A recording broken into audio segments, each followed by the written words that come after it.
দাদা আমার কাছে 100 টাকা আছে, কিছু চপ খাইয়ে দিবে দাদা? আজকের দিনে সুভাষবাবুর জন্মদিন, আজকের দিনে আমরা 1000 টাকা দিলেও তেলে ভাজা বিক্রি করব না। কেন? আজকে নেতাজির জন্মদিনে তেলে ভাজা ফ্রি। দেখুন সামনে বোর্ড লেখা রয়েছে ফ্রি। বাচ্চাদের দুটো, বড়দের 4টে করে ফ্রি। আজকে বাচ্চাদের দুটো করে আর বড়দের 4টে করে ফ্রি। এটা কি প্রতি বছর আপনি খাওয়ান না আজকে দিনে শুধু? এটা 1942 সাল থেকে খাওয়ায়। 1942 সাল থেকে? তখন ব্রিটিশ সময় ছিল। হ্যাঁ, তখন আমার দাদু চুবড়িতে তেলে ভাজা প্যাকেট করে পাড়ার প্রতিবেশী আত্মীয় স্বজনদেরকে খাওয়াতেন। হ্যাঁ। আর বলতেন আজ সুভাষবাবুর জন্মদিন। যখন 1947 সালে দেশ স্বাধীন হলো, তখন এই দোকানে ওনার ছবি লাগিয়ে এরকম বোর্ড লাগিয়ে তেলে ভাজা ফ্রি দেওয়া। সেই ট্রেডিশনটা এখনো পর্যন্ত আমরা 2025-এ করছি। আজকে কোনো সেল নেই। কোনো পার্সোনাল কোনো অ্যাটাচমেন্ট আছে না? না, অ্যাটাচমেন্ট নেই। আমার দাদু ছিলেন, এই দোকানটা যখন করেছিলেন তেলে ভাজার দোকান, তখন এই দোকানটা স্বাধীনতা সংগ্রামীদের ইনফরমেশন সেন্টার ছিল। খবরাখবরি আদান প্রদান হতো। আর তখন কোনো গুপ্ত মিটিং হলে পরে স্বাধীনতা সংগ্রামী আমার দাদু বরাত পেতেন তেলে ভাজা, মুড়ি আর চা। তখন ওই প্যাকেট ছিল না, তখন ওই তেলে ভাজা মুড়ি খবর বাবা ওই প্যাকেট ছিল না। তখন ওই খবরের কাগজ বিছিয়ে হতো, মুড়ি তেলে ভাজা সাজিয়ে চা নিয়ে যেতেন আমার দাদু। এরম ভাবে উনি অনেক স্বাধীনতা সংগ্রামীকে তেলে ভাজা খাইয়েছেন। উনি একবার সুভাষবাবুকেও তেলে ভাজা খাইয়েছেন। আর সুভাষবাবু যখন স্কটিশ চার্চ কলেজে পড়তেন তখনও এসেছি, তখন এখানে এসে তেলে ভাজা। তখন আমার দাদু ওনার প্রতি এত হয়ে গেলেন যে ওনাকে ভগবানের মতন মানতেন। ওনার জন্মদিন পালন করলেন 1942 সাল, ব্রিটিশ সময়। তখন তো এই দোকানে কোনো ছবি টবি কিছু লাগিয়ে করতেন না। উনি ছবিতে তেলে ভাজা নিয়ে প্যাকেট করে সবাইকে দিতেন আর বলতেন আজকে সুভাষবাবুর জন্মদিন, তেলে ভাজা। যখন 1947 সালে দেশ স্বাধীন হলো, 1948 সালে এই দোকানে বোর্ড লাগিয়ে এরম ভাবে তেলে ভাজা ফ্রি দেওয়া।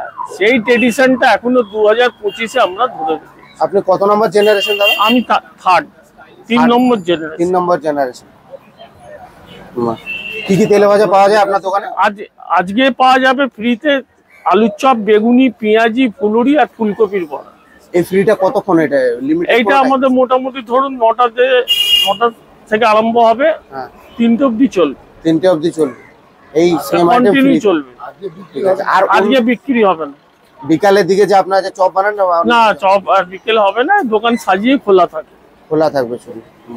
কি কি চপ পাওয়া যায় এমনিতে আপনাদের দোকানে? ওই লেখা রয়েছে আমের চপ, বেগুনি, পেঁয়াজি, ভেজিটেবল চপ, ফুলকপি, নারকেলের chop, capsicum chop, soybean cutlet, নানান রকমের চপ, 16-17 রকমের চপ পাওয়া যায়। Cheese chop. শুরু কি দিয়ে করেছিলেন? শুরু করেছিলেন আলুর চপ, বেগুনি, পেঁয়াজি, ফুলকপি, পলতার বড়া। পলতার বড়া সেটা এখন হয় না। হ্যাঁ, করে এসছে, দাদু করে এসছে, বাবা করেছে, আমি করছি, আমার ছেলে করছে, তার ছেলে করছে, 5 জেনারেশন দিয়ে করছি। যতদিন এই দোকান থাকবে ততদিন ফ্রিতে এই দিনটা পালন করা হবে। দাদা কত বছরের পুরনো কারিগর আপনারা? 35 থেকে 40 ধরে নিন। এখানে সব কারিগরি কি 35 থেকে 40 বছর ধরে? সব যত আছে সব ওতেই আছে। কি কি চপ বানান প্রতিদিন? প্রতিদিন হয়ে যাচ্ছে পনির চপ আছে, আলুর চপ, পেঁয়াজি, বেগুনি, ফুলুরি, ভেজিটেবল কাটলেট, ভেজিটেবল চপ। কি তৈরি হচ্ছে গো? আলুর চপ? আলুর চপ। এটা আলুর চপ। আর ওইদিকে ওখানে ফুলকপি রাখা আছে, ফুলকপি চপ হয়। ফুলকপিটা সেদ্ধ করা হয়ে গেছে অলরেডি। আপনি কোথা থেকে এসেছেন দাদা চপ খেতে? চপ না দাদা, ওর স্পেলিংটা ঠিক আছে না। নেতাজিকে প্রথমে নেতাজিকে স্মরণ করে সেটা এর সঙ্গে আগে যুক্ত করুন। নেতাজি, হ্যাঁ, ফার্স্টলি যদি আপনি চপ খান তাহলে জিনিসটা অন্য ট্রাকে চলে যাবে কথা। নেতাজিকে স্মরণ করে এসছি।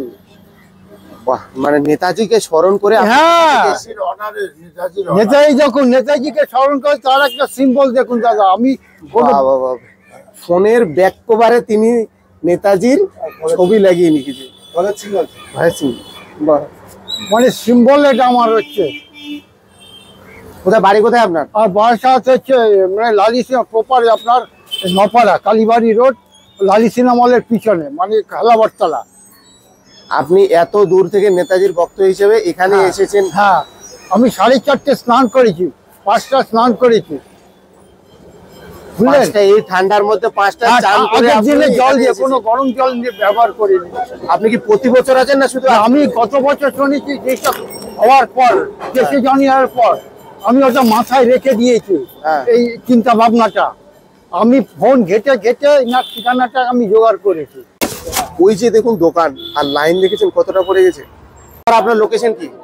লোকেশন লোক এখান থেকে শিয়ালদা স্টেশন থেকে বা হাওড়া স্টেশন থেকে কি করে আসবে? কানে কম শুনুন। বলছি শিয়ালদা স্টেশন বা হাওড়া স্টেশন থেকে কি করে আসবে লোক এখানে? হাওড়া স্টেশন দিয়ে আসতে গেলে 240 বাস ধরবে। 240 বাস ধরলো। রূপবাণী আর স্কটিশ চার্চ স্কুলের মাঝখানে এটা ও। 158 বিধান সরণি। হ্যাঁ। আর শিয়ালদা দিয়ে 240 ধরলে একদম এখানে নামিয়ে দেবে। শুধুমাত্র 240 বাস চলে? হ্যাঁ 200। আর আর আর এপিসি রোড থেকে বাস চলে, এই পাশের রোডটাই হচ্ছে এপিসি রোড।